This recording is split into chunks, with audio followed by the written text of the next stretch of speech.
Hola, bienvenidos a otro capítulo de Padrecito Empresarial. Tenemos con nosotros a otro invitado de la clase de invitados que nosotros tenemos aquí. Extraordinarios, interesantes, con muchísimo que aportar. Y esta vez nos acompaña un yucateco notable. Déjenme contarles que yo estudié en la escuela Rogers Hall, el Colegio Peninsular. Y el Colegio Peninsular, a mi parecer, tuvo la fortuna de contar con dos grandes maestros, sherezadas naturales, extraordinarios narradores de literatura, como fue doña Teté Méndez de Fernández, a quien le mando un beso desde aquí. Fue mi maestra en secundaria, en preparatoria, de tantas generaciones que estábamos embelesadas y que aprendimos tanto con ella.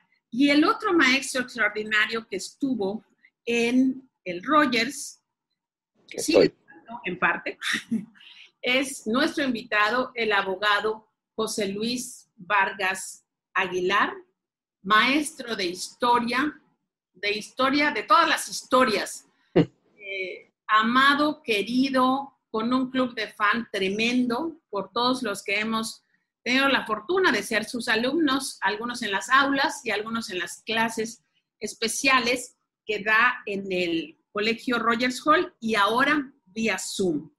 Es un gran honor tenerle aquí, maestro José Luis Vargas Aguilar. Bienvenido. Muchas gracias, Maru, muchas gracias, Alejandra. En primer lugar, es un honor para mí esta invitación y pues inmerecida porque no creo tener los tamaños que tú has mencionado. Te agradezco mucho ese concepto cariñoso que me tienes. Sí, me gusta mucho la historia, precisamente en el Colegio Peninsular, que veo que te expresas con mucho cariño de él, y yo también.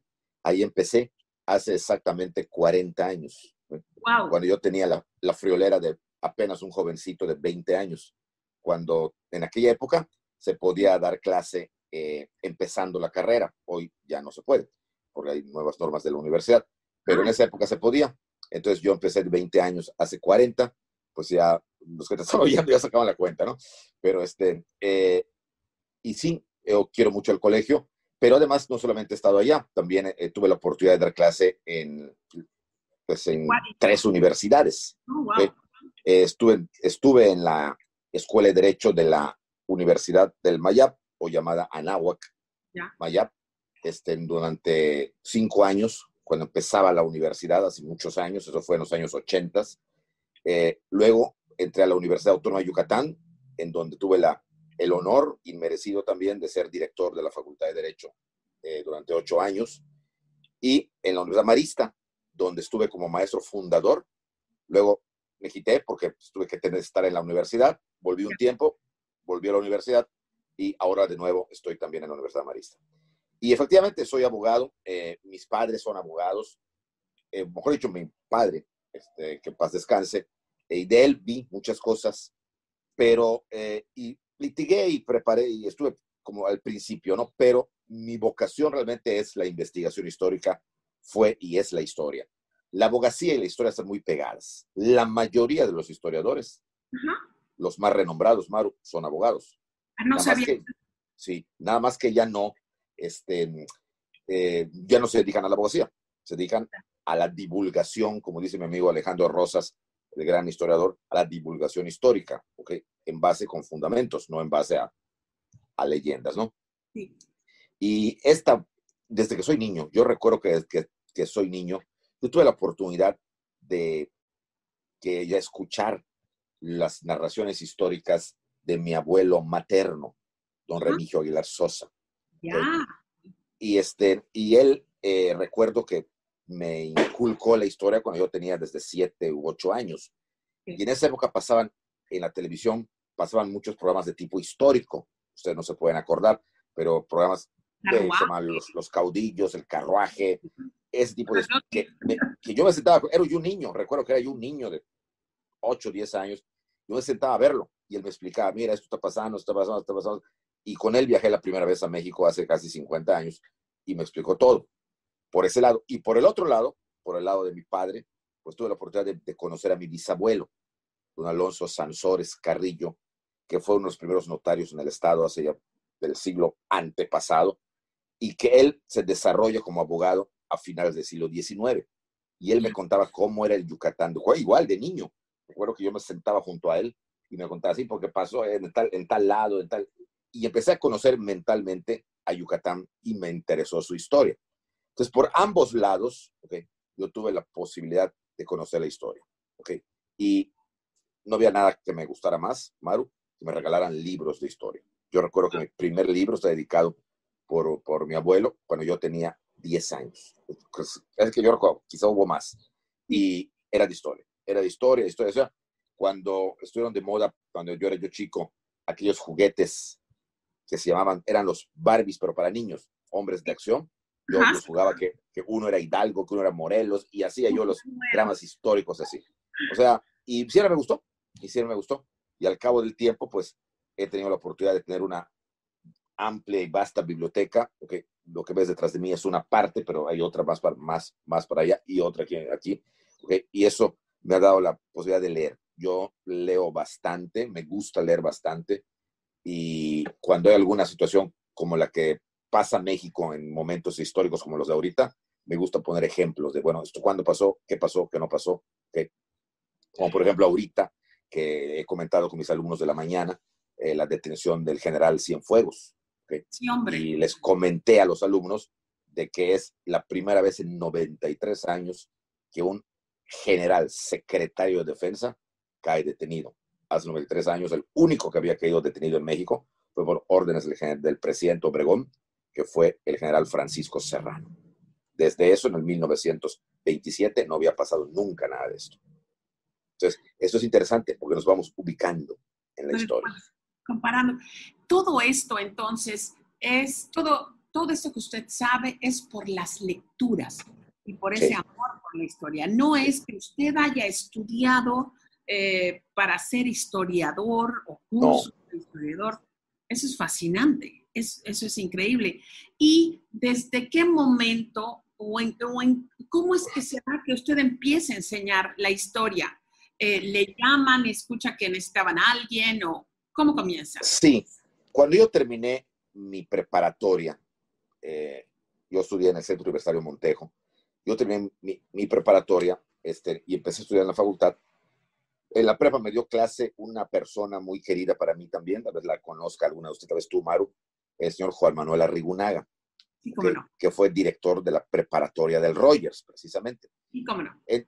Me acababa de dar clase, yo salía de la prepa como alumno y él estaba dando clase en el CUN cuando lo llamaron para ser director de la preparatoria del Rogers.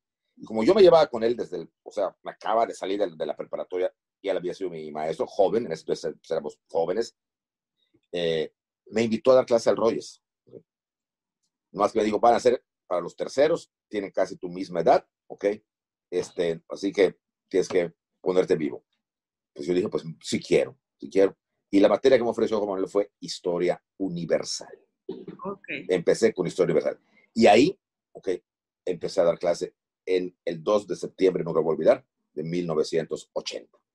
Y de ahí, pues fue toda mi carrera durante muchos años. De ahí pasamos a Historia de Yucatán, a Historia de México, y así fue. Luego se funda la Mayap.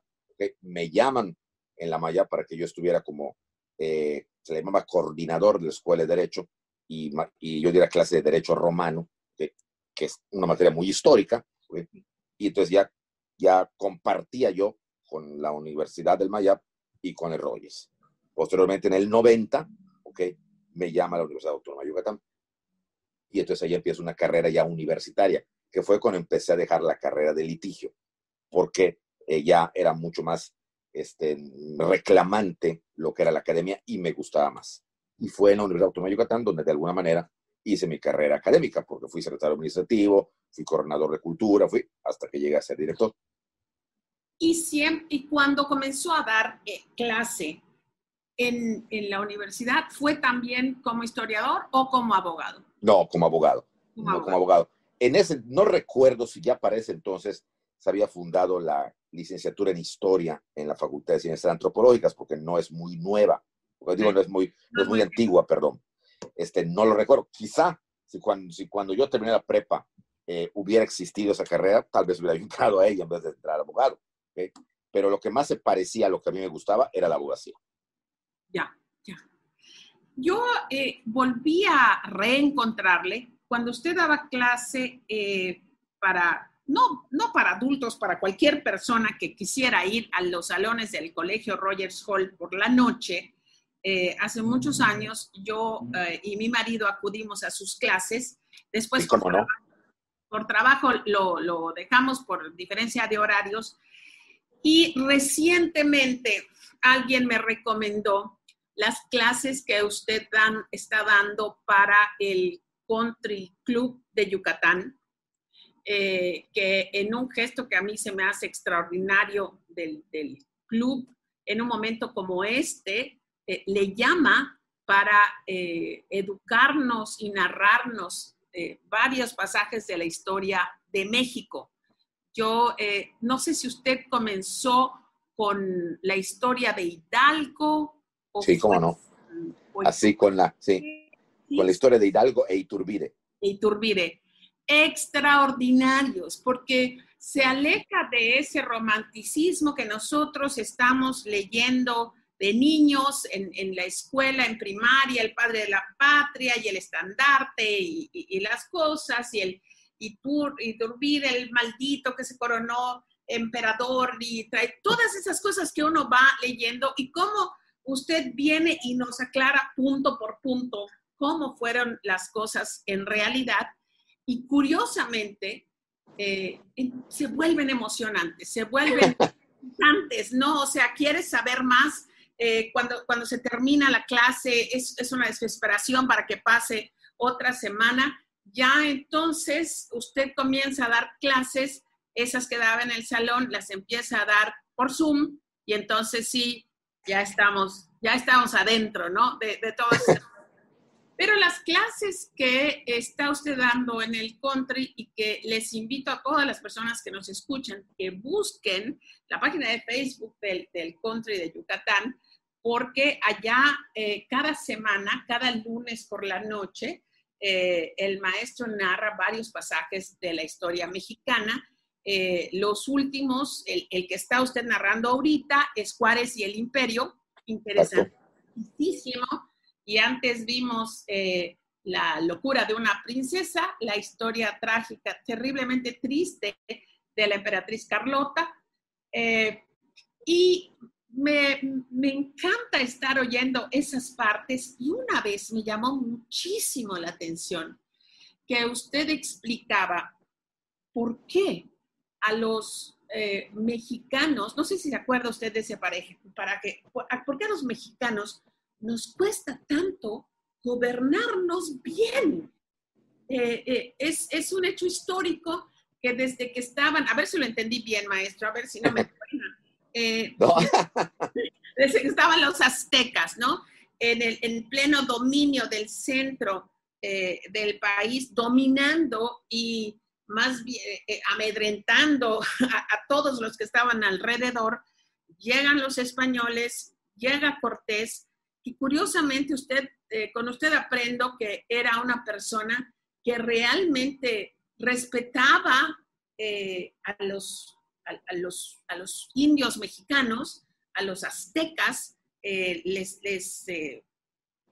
no solamente durante la conquista y las matanzas y las cosas pasaron precisamente en los momentos en que él se iba o se ausentaba. Desde ese momento usted empieza a decir cómo llegan los aztecas, cómo llega Cortés, los virreyes, y pasan una serie de cosas donde los mexicanos como que no entendemos que nosotros nos tenemos que hacer cargo de nosotros. ¿Quisiera usted hablar un poquito de eso? No sé si estoy... Sí. No, claro que sí. Antes que nada, sí, nomás en que empezaste... Aclarar. Sí. Tú, sí, efectivamente, Maru, yo me acuerdo muy bien de ti y de tu marido cuando iban a tomar mis cursos en la noche en el Rogers, y para ser más exactos fue en el año 2005, porque nunca me voy a olvidar de que, y lo tengo acá, lástima que no lo saqué para que lo vieras, aunque lo tengo muy a mano, pero no quiero perder el tiempo. Tú me regalaste los periódicos italianos, ¿ok? Cuando murió el Papa Juan Pablo II.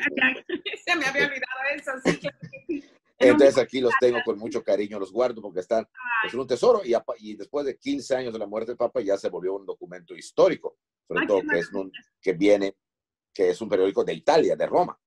Eso es lo más interesante. ¿Okay? Y siempre lo que lo veo, me acuerdo tanto de ti como de tu marido. Bueno, eso es nada más un comentario para que veas que me acuerdo muy bien. ¿Okay? Y lo otro, sí, efectivamente, hay un problema aquí. Aquí hay muchas aristas que se están dando, ¿no? O que se dieron. Mucho tuvo que ver, la actitud política de la monarquía española. Yeah. Yo no sé si los reyes, los monarcas pensaron que iban a estar aquí toda la vida, pero trajeron muchas cosas para los mexicanos, vamos a llamarlo. Cultura, educación, universidades muy buenas, las mejores fueron los jesuitas en esa época que llegaron de España, la lengua misma, en fin, pero no enseñaron al mexicano, entonces al criollo, a gobernarse. Siempre lo vieron como un menor de edad, siempre. No solamente al principio de la colonia con Carlos V y Felipe II, sino pasaron todos los reyes Habsburgo con la misma política y luego los Borbones con la misma política. O sea, nunca les dieron la oportunidad. Cambiaban un virrey y en vez de nombrar a un criollo para que empezara a prepararse, sobre todo para que cuando viniera la transición que por evolución lógica tenía que venir, traían a otro español de la península que ni conocían aquí. Y entonces esto hizo que el grupo que nacía aquí se sintiera relegado. Y cuando fueron mayoría, y una mayoría ilustrada, es cuando viene el choque, la rebelión, que nunca debió ser si hubiera habido una buena política. Entonces, al venir ese choque, evidentemente todo lo que es del buen sentido se rompe y toman, por así decir, por asalto el poder los criollos, sin saber cómo se gobernaba, sin tener una idea clara de lo que era. Una prueba contundente que el primer gobernante fue Iturbide y no tenía una idea clara de lo que era gobernar. Él él le llama imperio mexicano, pero realmente era una monarquía, y le llama imperio porque lo que estaba de moda Napoleón, pero al mismo tiempo estaba imitando a la España que era lo que siempre habían oído, y no la hace. Y luego se empeoran las cosas. Cuando cambia a república, que menos entendían nada, porque nunca habían sabido que era una república, nunca lo habían entendido, entonces caemos en las garras de los Estados Unidos. ¿No? Y entonces, todo ese tiempo, todo el siglo XIX, fue un siglo en que México no vivió, sobrevivió. Sobrevivió ante los embates tremendos de todas las potencias, pero principalmente los Estados Unidos, que tenían la intención de apoderarse de este país, pues que no entendía su propia historia. Sobre todo, y perdón, antes de que hables, el mexicano empezó a negarse a sí mismo. O sea, para ellos, México iniciaba con la consumación de la independencia y negaba sus raíces hispánicas e indígenas. Les avergonzaba tener la sangre indígena, pero renegaban de la sangre española. Entonces, ¿qué pasaba? Entonces, ¿qué era lo que estaba pasando? Y los Estados Unidos lo captaron muy bien, por eso se llevaron la mitad de México. Porque muchos le echan la culpa a Santana. Hubo culpa, pero no solo la de Santana, de todos los mexicanos en sí. Sí. Por favor, escuchen estos capítulos para que comprendan todo eso que está diciendo. Sí, y eso, sí. Y eso, pues se fue arrastrando. Y aunque hubo presidentes, la mayoría de ellos fueron presidentes dictatoriales. El mismo don Benito Juárez era un dictador. Fue un dictador, y un dictador legal, porque le concedían, mejor dicho, a cada rato facultades omnímodas. El Congreso le daba el poder absoluto para enfrentar una situación, y Juárez se acostumbró a ser dictador. Posteriormente viene Porfirio Díaz, que fue un dictador de hecho. Sí. Y ya luego la revolución creó pequeños caciquitos y dictadorcitos. Nadie puede negar que Álvaro Obregón fue un dictador 4 años, o que Calles fue un dictador durante casi 15 años. y luego el sistema revolucionario, ¿ok? Dividido en pequeños sexenios de partidos, pero era una dictadura. Y así llegamos ahorita. Esto que usted acaba de decir, se me encuentro una similitud que yo no había encontrado hasta este momento que usted lo dice, cuando no nos enseñaron a gobernar, cuando no nos formaron a los mexicanos en los tiempos de los virreyes, de problemas que pasan en casi todas las empresas. La mayoría de las empresas mexicanas son empresas familiares. Y en estas empresas familiares siempre se está educando al hijo o al yerno o a la nuera o al sobrino, ¿ok? Y nunca se está pensando en que la gente que está trabajando, que no es nuestra familia, también se le puede capacitar, también se le puede mejorar, también se le puede educar, formar, ponerle, no sé, en el plato experiencias para que aprenda a tomar decisiones. Y muchas veces claro, en las familias, cuando ya el hijo no quiere, cuando ya está harto el sobrino, se ven como que, ¿y ahora qué es lo que vamos a hacer? Porque ya el papá que fundó esto ya está viejito y no hemos preparado a nadie, no se ha crecido a nadie en la empresa. Eso es solo una observación que ahorita que le escucho se me viene a la mente, ¿no? Porque yo siempre critico que a veces el mexicano peca mucho de esto. Yo lo que quiero es el bien para mí y para mi familia, pero siento que nos falta un poco de visión de comunidad, de buscar el bien común, de estar esparciendo la educación, la formación y la capacidad para experimentar diferentes cosas a más gente que no sea solo nuestra familia. Y creo que a lo mejor pudiera ser que eso viene de esa manera en que los virreyes se sostenían entre ellos, pero sin tomar en cuenta a los mexicanos. En este comparativo que hago, sería el jefe de una empresa familiar sin tomar en cuenta a muchos trabajadores extraordinarios que pudieran crecer, que se pudieran desarrollar y pudieran ayudar muchísimo más al futuro de las empresas. Pero bueno, que solamente ¿por qué? ¿Quién en México? Me da mucha curiosidad esta respuesta de usted, si la tiene. ¿Quién en México ha sido un buen líder? A lo mejor no un buen presidente, maestro, pero ¿quiénes han sido los líderes que han valido la pena en nuestra historia, según su opinión? Inmediatamente te contesto. Sí. Para mí, el mejor líder que ha habido, y fue en el siglo XX, fue José Vasconcelos. José Vasconcelos. Precisamente fue el personaje, un personaje que si lo hubieran dejado y no lo hubieran hecho el primer gran fraude electoral que comete el partido, el Partido de la Revolución, porque él se enfrenta, es el primer candidato de oposición que se enfrenta al primer candidato del partido. Ya. Y como dijo Calles, el partido tiene que nacer invencible y gana porque gana, ¿ok? Y si no ganó, ganó. Pero se enfrentó a un Vasconcelos que tenía una multitud de gente, los académicos, los estudiantes lo apoyaban y sus ideas, sus proyectos de nación eran verdaderamente increíbles. Si lo hubieran dejado, tal vez no estaríamos así.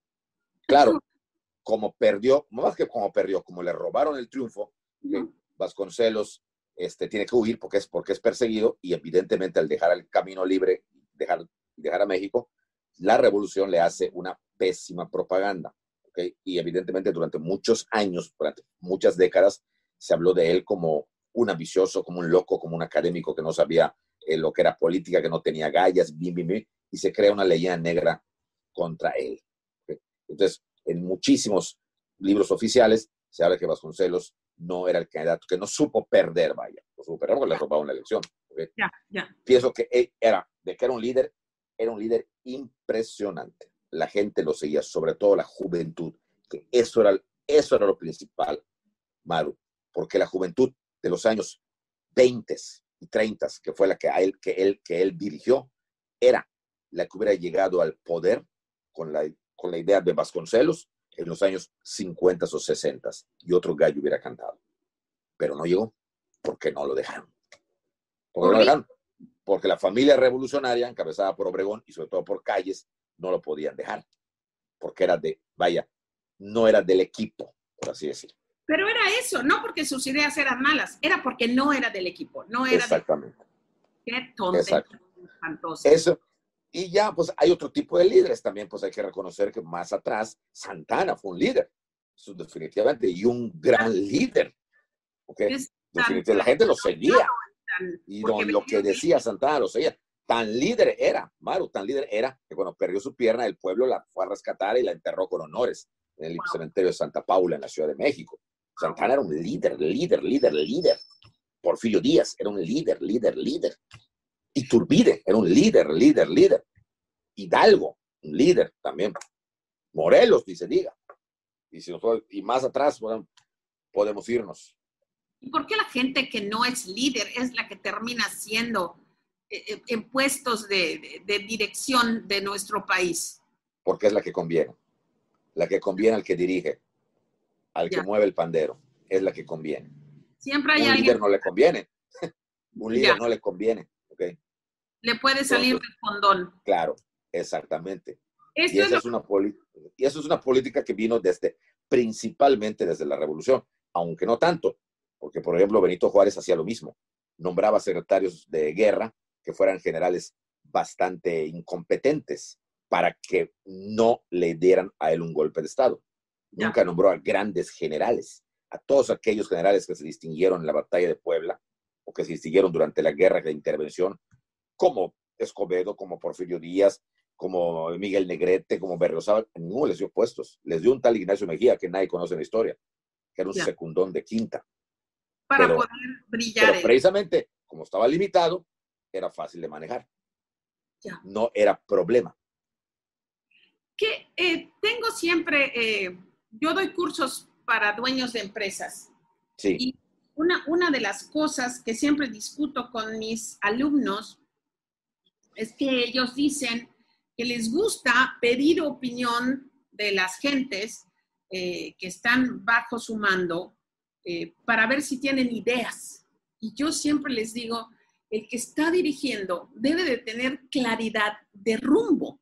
No debe de comenzar a dirigir para preguntar, ¿y a ti qué te parece? ¿Y a ti qué te parece? Le digo, yo no me imagino a Alejandro Magno o a MacArthur o a Genghis Khan preguntando, ¿nos vamos por la izquierda o por la derecha? Cruzamos los valles, permanecemos a las 8 o a las 9. ¿Qué opina de eso? Porque a lo mejor estoy re mal. No, está bien. Julio César, cuando cruzó el río Rubicón para entrar a la ciudad de Roma, desobedeciendo al Senado romano, no le preguntó a sus segundos, ¿lo cruzamos? No, lo cruzamos. Ya. Si se triunfa, el triunfo es de todos. Si se fracasa, la responsabilidad es mía. Sí. Ese es un líder. Ese es un líder. Así es. El que va marcando el rumbo. Maestro, sé que es usted fanático de Pedro Infante. ¿Es verdad?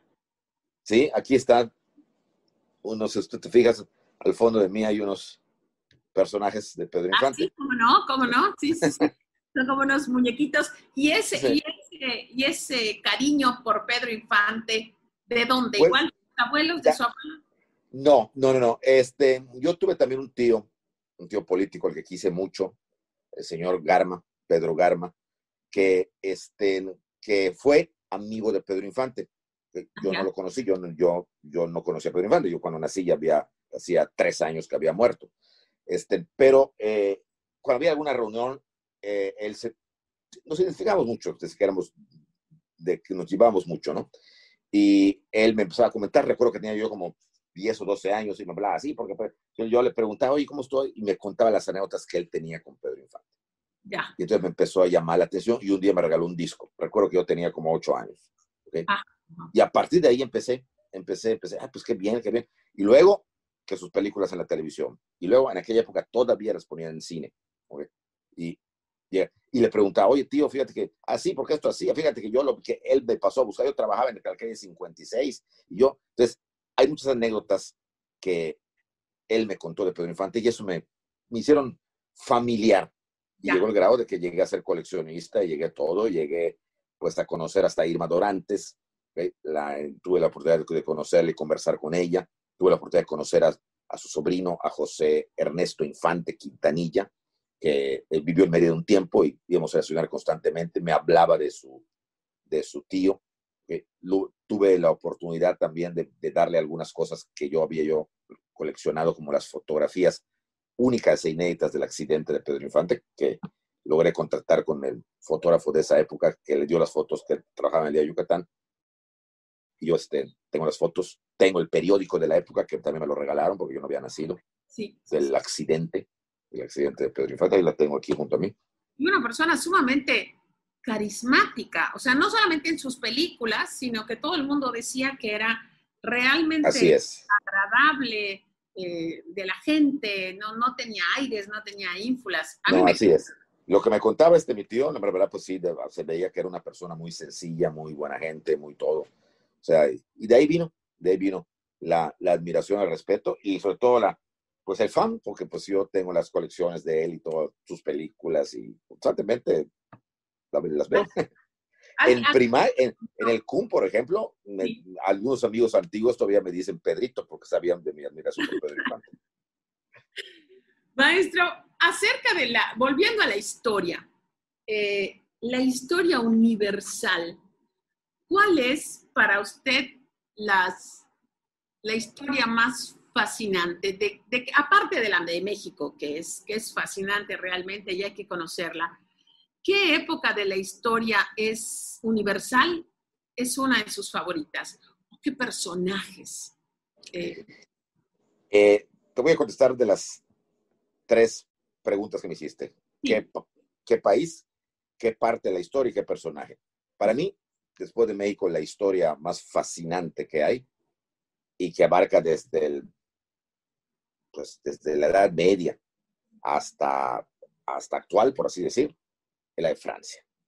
Francia, su historia es fascinante, la he estudiado muchísimo, desde la época de Carlomagno, desde la fundación del imperio de Carlomagno, todo lo que es, todas las herejías, vamos a llamar así, que se fundaron, como los Rosacruces, los albigenses que estuvieron en Francia, las cruzadas, la guerra luciana y todo lo demás, luego el absolutismo, luego los reyes, la Revolución Francesa brutal, terriblemente sangrienta y sanguinaria durante una etapa, y luego ya el siglo XIX, que si no entendemos el siglo XIX francés, no entendemos la historia universal, que es cuando se relaciona Francia con México.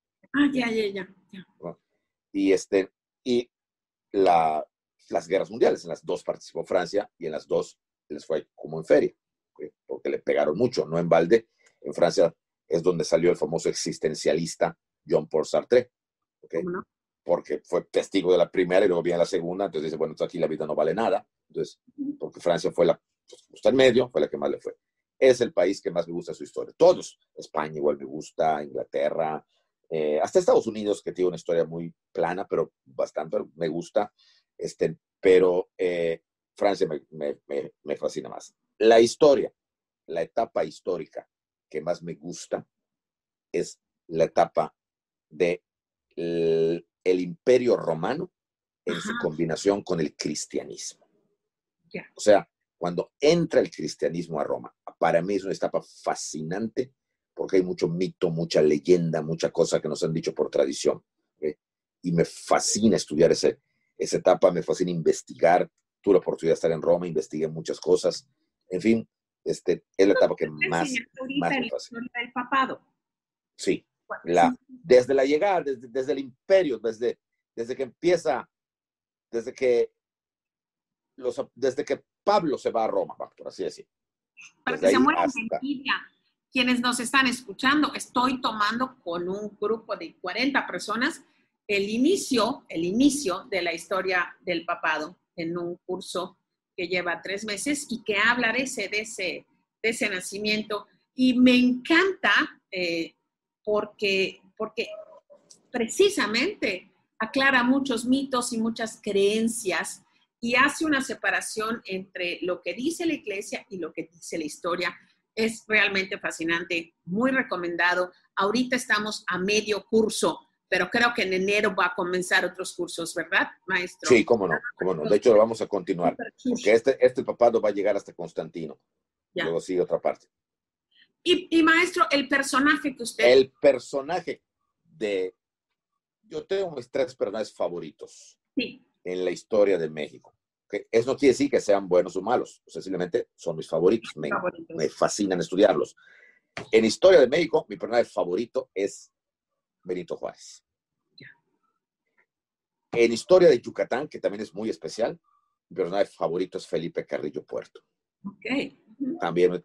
Y en historia universal, mi personaje favorito, especialmente, aunque parezca increíble, es Napoleón III.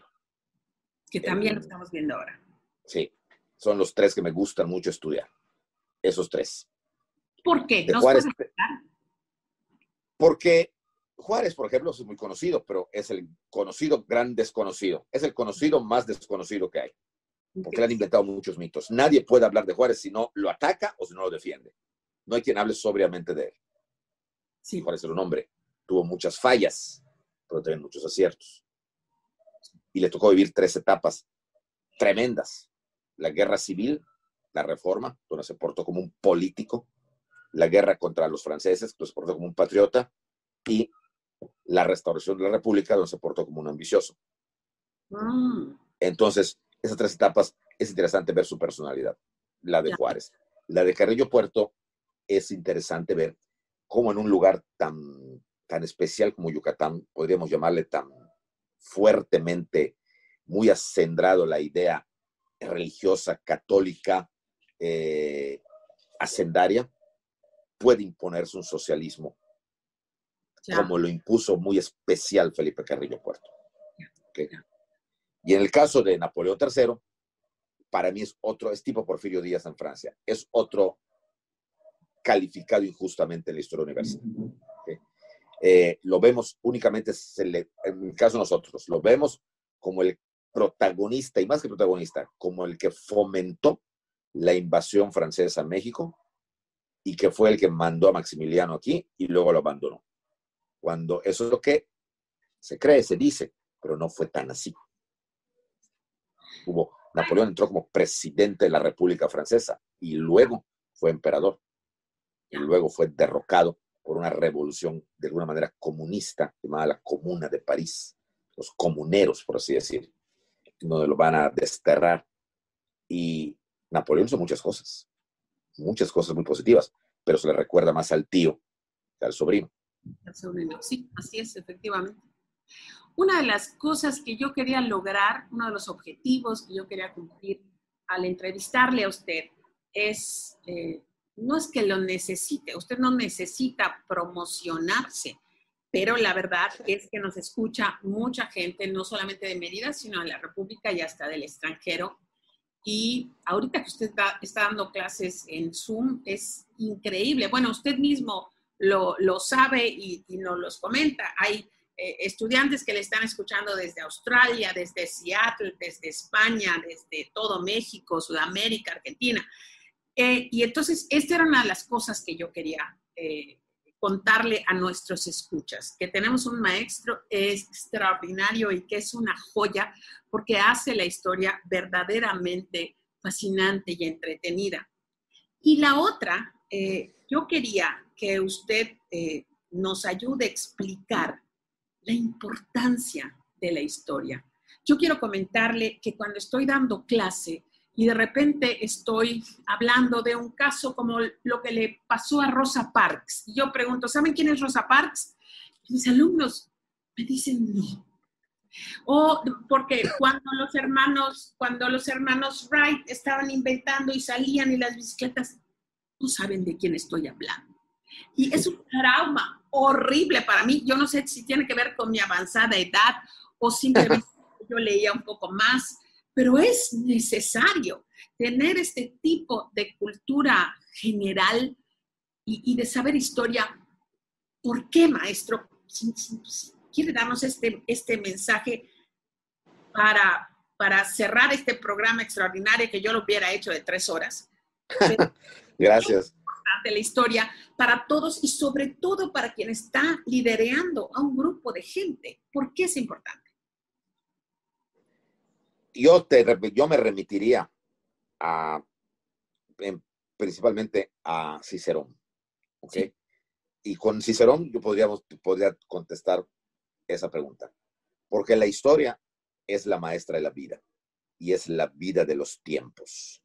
Y quien no conoce la historia está condenado a repetir sus errores.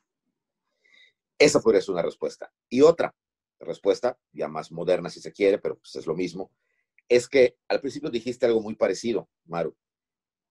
El ser humano, sobre todo los líderes como con los que trabajas tú, necesitan conocer el pasado para entender el presente y así poder transformar el futuro. Es una ecuación casi matemática: conocer, entender y transformar.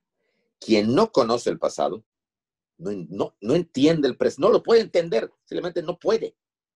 Y si no lo puede entender, está incapacitado para transformar el futuro, porque es una hilerita. Pasado, presente y futuro. No hay pasado, presente y futuro. No hay. Es una hilerita. Entonces es conocer, entender, transformar. Yo pienso que esa podría ser la respuesta, por lo cual es imperativo que se conozca la historia y que el mexicano, todos, pero más los líderes, como dices tú, lo conozcan. Lo conozcan. Porque mucho de lo que está pasando actualmente hoy, de lo que nos estamos quejando, es porque no sabemos historia. No la sabemos. Estoy de acuerdo. Y ese es el problema. Y al no saberla, estamos inconscientes de lo que está pasando, cómo nosotros contribuimos a crear esta realidad que estamos viviendo. Así es. Pero así es, Maru. Porque no nos damos cuenta, porque no podemos comparar, no podemos ver lo que estamos haciendo. A veces, en fin, ni me haga comenzar, porque entonces no se va a... Última pregunta. Saber historia, y sobre todo en el contexto que estamos viviendo ahorita, saber historia, viendo nuestro presente, ¿le da esperanza o desesperanza? Hay un refrán que dice, la esperanza es lo último que muere. ¿Okay? Y si yo no tuviera esperanza en que la situación en nuestro país, en nuestro estado, en nuestro mundo cambiaría, no estaría yo dando el curso. ¿Okay? No, porque ya estaría yo totalmente desesperanzado. ¿Okay? Si doy los cursos es precisamente porque le quiero dar esperanza a la gente, que es un conocimiento, las cosas pueden cambiar. Y sí lo hace, maestro. Y sí lo hace, y le quiero agradecer por hacerlo en nombre de todos sus alumnos. Y gracias. Quiero agradecer en nombre de Ricardo Ancona, de Diego Escalante, el equipo de Padrecito Empresarial. Alejandra, muchas gracias por habernos ayudado. Le quiero agradecer muchísimo que nos haya regalado este tiempo de entrevista y preguntarle si hay algo más que usted quisiera agregar antes de que nos despidamos. Pues solamente pedirles que dentro de su liderazgo, una de las cosas que deben de hacer es leer. Lean no un solo libro, lean más, porque leer un solo libro es caer en lo que dice ese autor del libro. Hay que leer mínimo 2 para que se tengan las dos posturas. Leer y estar muy atentos a lo que pasa en la realidad que nos rodea. Excelente. Muchísimas gracias, maestro. No, gracias. Te agradezco mucho, Maru, esta atención, esta finura con la que hemos llevado esto. Te lo agradezco muchísimo. También le agradezco a tu asistente, Alejandra. Muchas gracias por todo. Y pues a tus órdenes, ¿ok? Y te deseo muy buenas tardes y que la pases muy bien y saludos a todos. Muchas gracias a todos y hasta el próximo capítulo. Gracias. Gracias.